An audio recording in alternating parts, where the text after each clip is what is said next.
Mais de 115 mil pessoas estiveram presentes na posse do presidente Jair Bolsonaro em Brasília.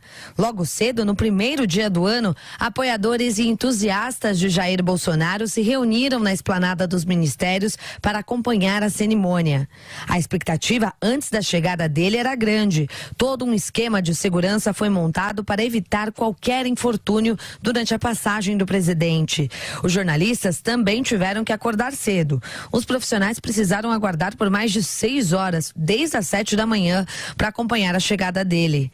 Ao deixar a Granja do Torto em direção à esplanada, Bolsonaro foi saudado por apoiadores. O comboio do presidente chegou à Catedral de Brasília e logo na sequência, Bolsonaro e a primeira-dama, Michele, subiram no Rolls Royce para o tradicional desfile rumo ao Congresso Nacional. Carlos, o filho do meio, portou-se como um segurança, subindo no veículo junto ao pai e à madrasta. No Congresso, autoridades como o presidente do Supremo Tribunal Federal, ministro Dias Toffoli, e a Procuradora-Geral da República, Raquel Dodge, acompanharam a assinatura do termo de posse.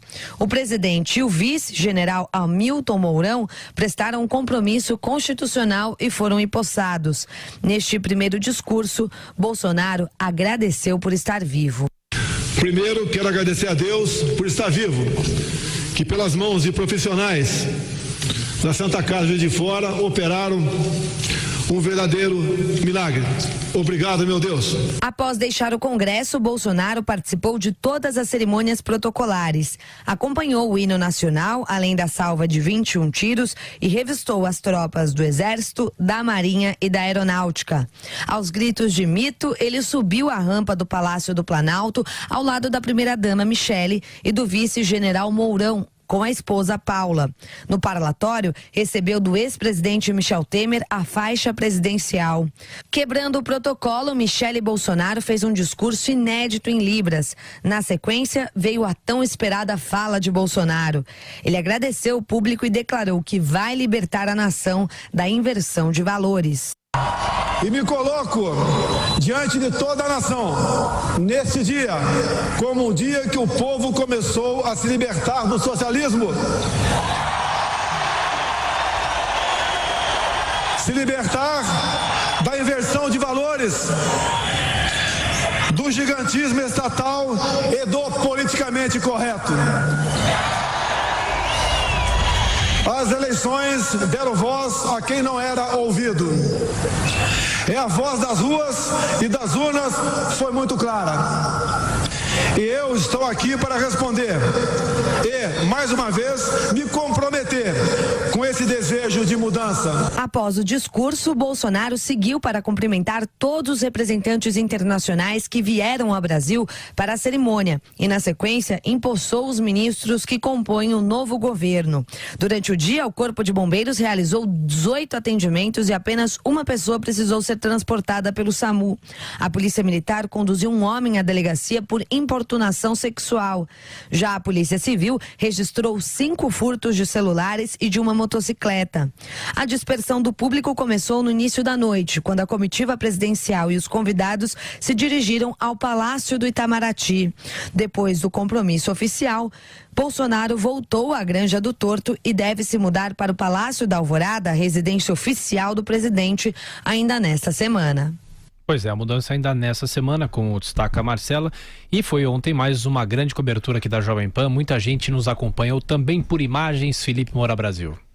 É isso aí, Thiago Berrais. E eu acho que os discursos do Jair Bolsonaro, eles tiveram vários componentes. Fica muito difícil definir exatamente que ele estava mandando recado para o Congresso, que ele estava mandando recado para o seu eleitorado, que ele estava mandando recado para o restante dos brasileiros que não votou nele. Ele estava fazendo tudo isso junto e misturado ao mesmo tempo, como é próprio de um discurso de um presidente que está sendo empossado.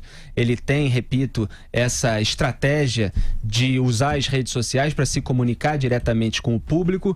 Obviamente, ele vai precisar de uma pressão popular em cima dos parlamentares para avançar determinadas medidas que ele precisa para governar.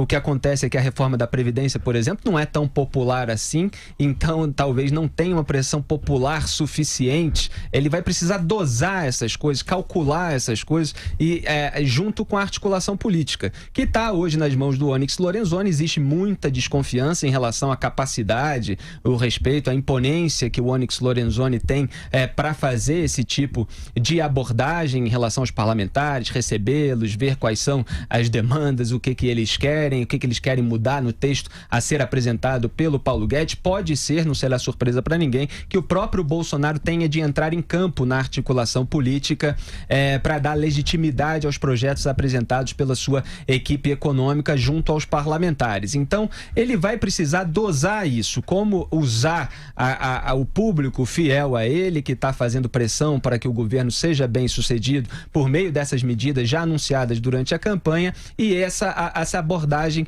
em relação aos parlamentares. Tudo vai precisar ser muito bem dosado para que o governo possa avançar. De fato, é preciso ter dinheiro. Houve uma responsabilidade fiscal muito grande dos governos petistas. O governo do Michel Temer, na área econômica, recolocou o país nos trilhos, mas ainda há muito a ser feito, e o Jair Bolsonaro vai precisar dessa reforma previdenciária o quanto antes para conter os gastos públicos. Então, houve acenos de vários lados e vamos ver como é que o governo vai se comportar aí nos primeiros dias do mandato, Tiago.